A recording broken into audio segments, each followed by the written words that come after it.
Dari sekolah mana, Bu? Bu, dari sekolah mana, Bu?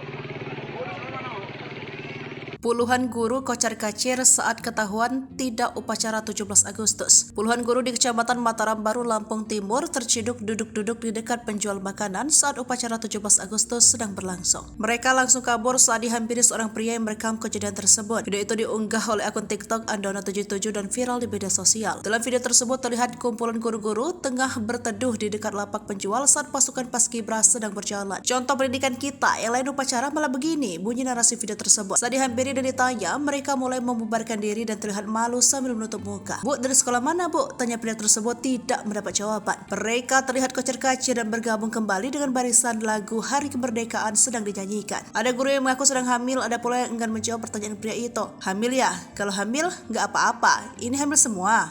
Tanya pria itu lagi kepada guru-guru lain. Video itu sendiri sudah tidak ada di akun TikTok yang pengunggah, tetapi sudah tersebar di media sosial, salah satunya diunggah akun Transmedia.